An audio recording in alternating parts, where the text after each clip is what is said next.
Hello, hello, hello. Happy CPI Tuesday. Gonna see if we can get Bob on to discuss the CPI figures. Hopefully, he can jump on. How is everyone doing? Hey, Patrick. So, we had the CPI numbers come out today. Headline number year over year coming in at 4, better than forecast and consensus 4.1 to 4.3. Inflation rate month over month coming in a little better. The core, though, coming in between consensus and forecast, a little better than previous, but still, core is very sticky at 5.5 year over year, and core month over month is running at 0.4%, which is still very sticky. So we'll get Bob's take on that if he can jump on. That's really it for the today. We just had Redbook come out a few minutes ago. I didn't refresh just yet. Let's just see what it's not even posted just yet. Hold on. Hey, Jake. Hey, Martinez. So, where else do we sit? So far today, tech is liking the fact that if you look at the FedWatch tool, it's pretty much 90% for the pause, only 10% for the hike. So, and then you see here, if we go to probability matrix, we have pause, hike, cut. So that's where that's looking. And if it thinks the market's going to pause or skip, whatever the current language is, we could see a pretty strong tech rally. Also, energy rallying off of this. Let's just refresh the group and sectors. We have consumer, cyclical, basic materials, and technology leading it higher. Fear and greed still in extreme greed. So, what's this looking at? Let me just check one thing here. Here we go.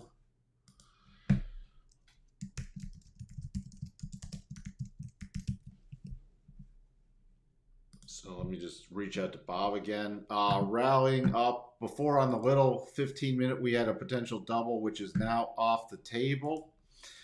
So key target areas is 44.30. We have a pretty strong cluster at 44.30. Above there, the next major target is 44.80.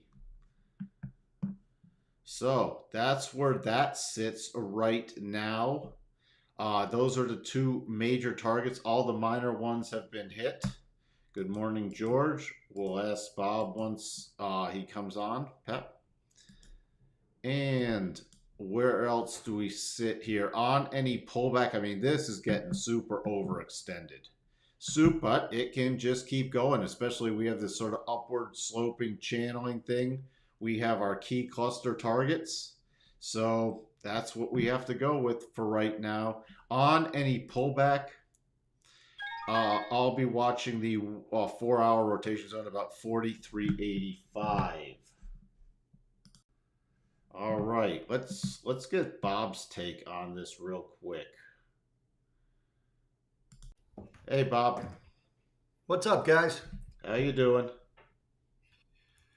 Not too bad, not too bad. Nice Under Armour workout gear. I like it. Just got done working out. What's your take on the CPI? Well, first of all, I like the example of that I just got done working out and I didn't even see the CPI till just now. That should be well, I don't want to say it should be a lesson to people. That's a little bit presumptuous, but just again proves that we don't watch the stuff on a minute to minute basis. The CPI itself, as expected, is pushing the recession narrative in my mind. Stocks are going higher because the Fed's going to pause. And that, again, to me, is a little bit of a trap. We got crude oil higher right now. We got gold higher. We got commodities higher in general and the dollar weaker. And this is obviously pushing the narrative of lower rates across the board, which, again, is the inflation narrative. So, I was looking back at the period of time that I think this most resembles. And it'd be sort of the 1999, 2000, 2001 timeframe in terms of overall exuberance. And now we've got, I think, 9 or 10 stocks leading, which is a good sign for the markets. By the way, what I just said is not a bad sign for the markets. As I said before, we should never fear recessions because in general, stocks go up after the start of a recession. right? They bottom around the beginning of the recession, and then they just start a new bull market. And then that's the start of a new multi-year bull market as we get toward the end of the recession because the Fed starts to ease. The Fed's not going to ease this time.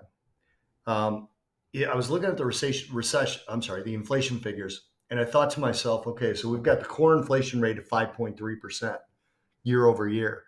That's going to start coming down with base effects, but not much.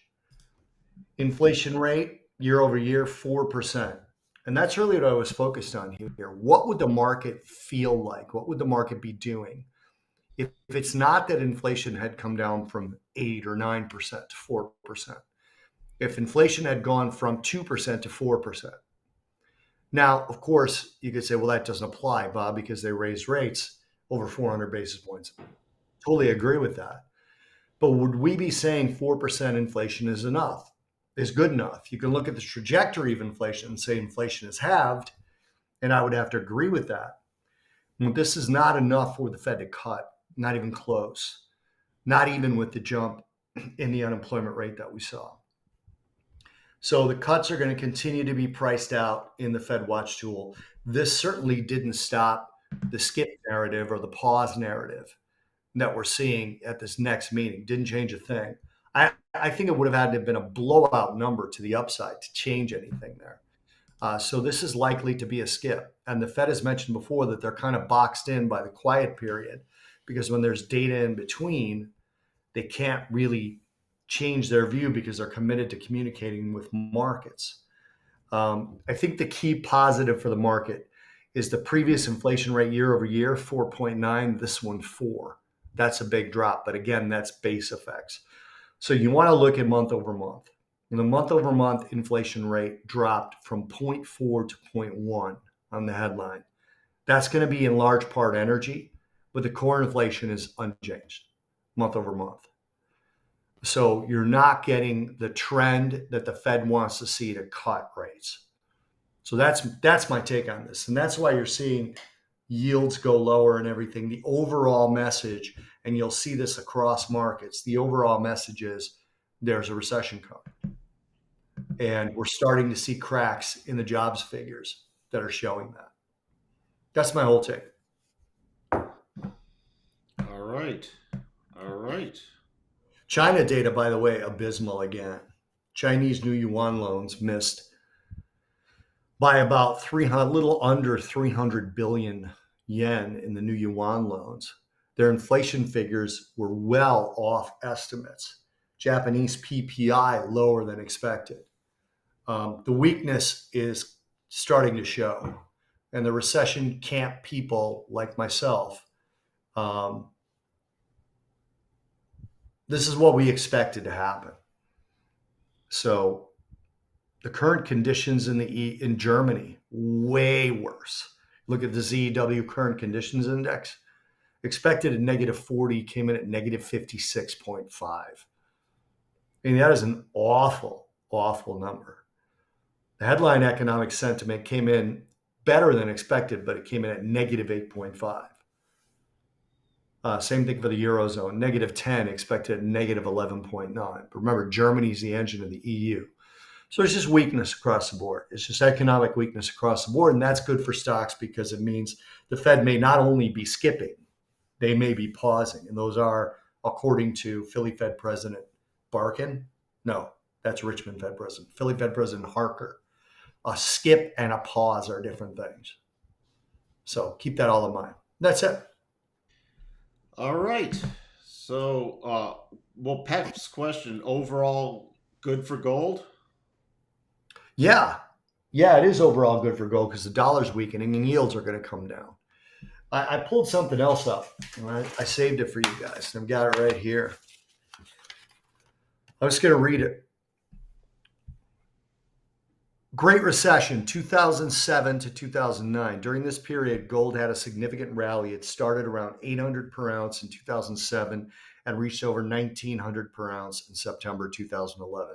137% increase. Dot-com bubble burst. Gold performance. Gold experienced a more modest increase during this recession. This is 2000 to 2002. I'll just give you the percentages: 25% over the 2 year period. 1900s recession, so that's 1990 to 1991, a significant rally, increase of 10% over that little 8 month, 9 month period. Oil crisis and stagflation, 1973 to 1975, approximately 200% increase in gold. So, in all four of the last recognized recessions, save for the COVID recession, which is not in here, um, gold increased in all of them. Some better than others, but gold increased in all of them. Now, that doesn't mean it'll increase in this one. First of all, I have to be right about a recession. That's first of all. Second of all, it has to continue based on past performance. We all know that that is not indicative of future results. So, but yeah, the recession narrative, in my opinion, is good for gold. All right. There Cool. we have Bob's take. All right, guys. All right. Thank you for jumping on, Bob. Yep. Talk to you guys next time. Okay, let's just real good again, real quick back to the markets. So, for the people joining later, next key levels in the S&P are 4430, then 4480. There are no minor levels besides like little very short-term levels, but those are the key things I'd be focusing on, this 4430 area into the open. Is there any topping pattern? No. On any pullback, I'm watching the 4 hour rotation zones, which is roughly coming in at the low from the little spike down you see here when the numbers came out. That's roughly the key support area. I'm watching about 43.87 to 43.80 for support on any pullback. Nasdaq closing in on the 75% harmonic, 15,196. And then we have 15,221 is my key resistance area. Again, these are getting way overdone, but they can keep going until it stops. We'll have to see if it's sell after the Fed tomorrow, because this has been on a tear and very, very overbought. The Dow is sitting against some pretty key resistance right here. If it can break through, though, the next major target, remember, after it did close a while ago above that 62.5 and didn't pull back enough to erase that, is 34,780. The Russell, we got coming up here still. Yesterday could not close above the 62.5, but that's what I'm watching for any follow through. But it's still in the key area of resistance right now. If it does go through there today, 1890 and then 1896 are my next targets. The major support coming in at 1860. The VIX is back, still inside day, but really just a pause. A little still up on volatility, but that should get a little out with the narrative being at least the pause / skip.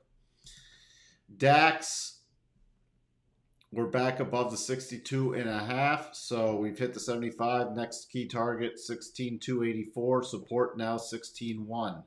Notes, looks like it's trying to break out the little triangle to the upside, but I'm not really interested until above 114.03 from a more significant bounce case. The 10s, 2s, just we have a couple day bounce. We'll have to see if this completes the pattern. Dollar index, remember it triggered to double.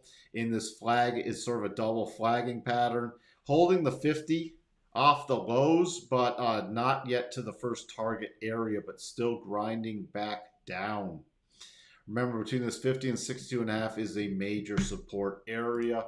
Crude, little bounce here, still holding this key level. But, daily cycles are at the bottom, so we could see a possible couple day sustained bounce over here, but there's no major bull case from multi-day move. There's just some little bullish moves off key support. What else? We have gold still within the range.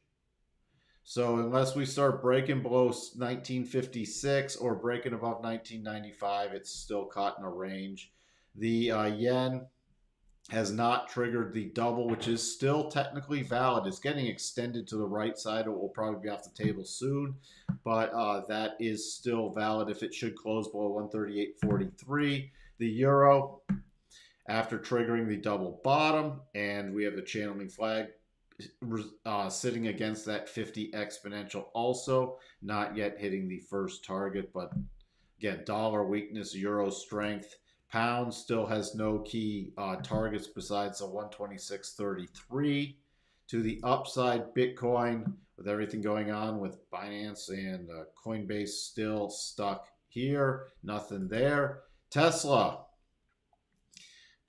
still watching for this 261.45 next target area. Other than that, unless we break below Friday's low, it's for the gap fill coming back into key support now at the 62.5 with the rising daily rotation zone. Nvidia looks like it's going to invalidate the head and shoulders pretty soon. So still, but you know, it's got to get up here. It's still not technically invalidated, but the area to watch for on a closing basis is about 402. So that's where we sit. Hey, Christoph, you're welcome. Good morning, Amit. Good morning, PMG. Hey, Christo. Hey, Jake. Good morning, Options 22. Let's take a quick look at the spiders and the Qs, and then I got to call it a day. Next target, we're above that now, this 434.56 for the spiders. Beyond that, I got to pull this back to the next. I'm just going to the next major thing. Oops, wrong one. Wrong one. We're just going to this one right here for the time being. 436.08. And then from this move, we got about, so 435.74 to 436.08, and then 441.86 should it keep going. Just let me see where this 435 to 436. Now remember, yesterday closed above this peak, and the next major target is 447, 75% harmonic. So those are the targets I would be utilizing right now. If we come all the way back to this one, to the major, you see it gives me 438.70. Sorry, didn't get that anchored right. Never mind. 439.81. Then we got 447 to 450. Key support now coming in at 428. So on any pullback, even tomorrow, 428 is the first level of key support. And on the Qs, 361, which we're pretty much hitting, and now we're above it. We hit that yesterday. Now we're at 364.48. Above there, the next major target is 370.10, which also corresponds to some tops in March of 22 and the 75 harmonic. Do not ignore that one. So that would be the next major target for the Qs. Other than that, your major support coming in for the Qs is going to be about 355. All right, and we'll wrap it up with that. Hope everybody has a fantastic trading day. Thank you for tuning in, and I shall talk to everyone later. Bye for now.